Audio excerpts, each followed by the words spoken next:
U.S. military forces train for zombie apocalypse, November 2012, for a viral outbreak that turns the population into something like Walking Dead. What is the only virus to be close to this? That's rabies, which they've always been worried might go airborne and is similar to Ebola. In fact, a lot of experts believe that the super weapon would be Ebola crossed with airborne rabies. They found another one, CNN. Pentagon document lays out battle plan against zombies. No, they don't want to freak the public out, so they call them zombies. But if you read the paperwork, and then they have actual drills, it's to mow down masses of crowds for a viral outbreak, but also during civil unrest. Like in the scene in V for Vendetta, that's kind of based on what happened with the fall of Ceausescu in Romania. You got hundreds of thousands of people marching up to the ministry, and the troops refuse to fire on them, so they take down the corrupt government. Well, they want the troops to mow the people down. So it's a simulant to say, oh, they're not human, they're zombies, and to train troops to mow down peaceful crowds. But it's also in the training dual, like all military training is generally on multi-facets. They are carrying it out in preparation for an Ebola, a human-transmitted mousepox, something like that. Human-transmitted mousepox, and it only takes a couple $100,000 to design this with the right laboratory. The FBI tried to block its release 4 years ago, but was unable to. They have released in the U.S., Canada, and Australia 3 different university studies that are public on how to make human mousepox that kills 90+% of people. Some numbers are 98%. Now, some idiots, every time I mention that, send me emails saying, how dare you tell people that the mousepox recipe is out? It was all over the news, okay? It's like when we go show the southern borders open, people say, don't show it's wide open. The terrorist, believe me, if there's any terrorists down there, they know it's open. More information exposes it's open and hopefully gets it under control. Sunshine is what stops these type of political infections. There it is. Killer mousepox virus raises bioterror fears, 2001. Killer mousepox virus raises bioterror fears. And that was New Scientist. And back then, they hadn't released it yet. Hadn't released how to make it. And Western governments, who I don't usually agree with, tried to stop it for a long time, but it was released. There's the New York Times. Bioterror researchers build a more lethal mousepox.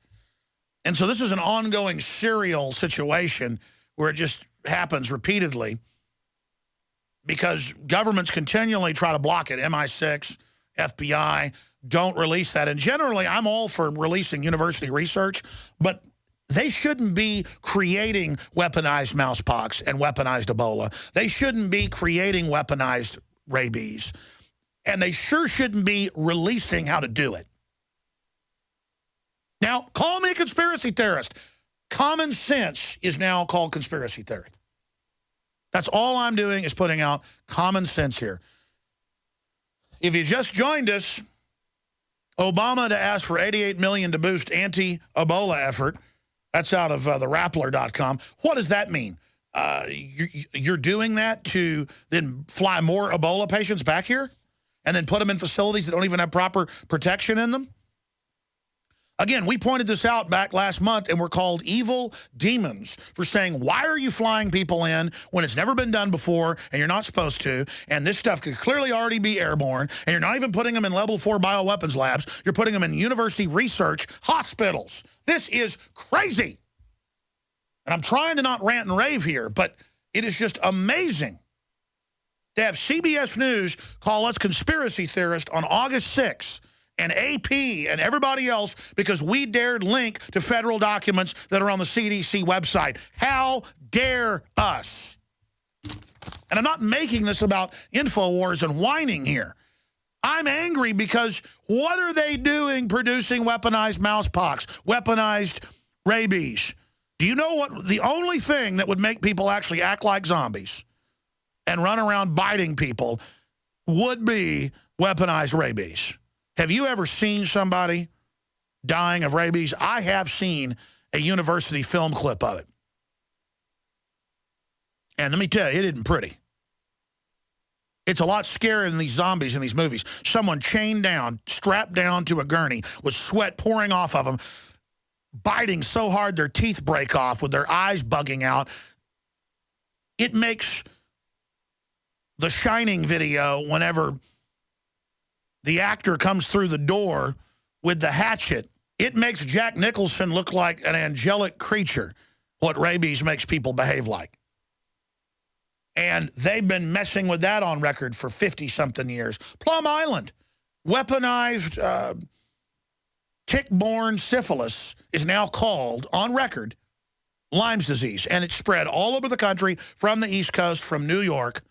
And it was a U.S. facility run by Nazis, declassified. And then the deer 1 mile from New York swam across from Plum Island. Deer will do that when they're starving, and introduced weaponized ticks to the United States. It's syphilis, ladies and gentlemen. Weaponized tick-borne syphilis that the Nazis had looked at in World War II, trying to develop to drop on the Russians. Yeah, let's not forget, they dug up dead whalers from the North Pole back in 2005. To get the weaponized super flu and try to weaponize it even more. Special report, the 1918 flu virus is resurrected. The Journal of Nature. Hundreds of years ago, it was reported that rabies was used as a biological weapon in the Middle Ages. There's nothing new under the sun. And you tie all this together, it's crazy. State Department orders 160,000 Ebola hazmat suits. They tell hospitals nationwide, prepare for Ebola.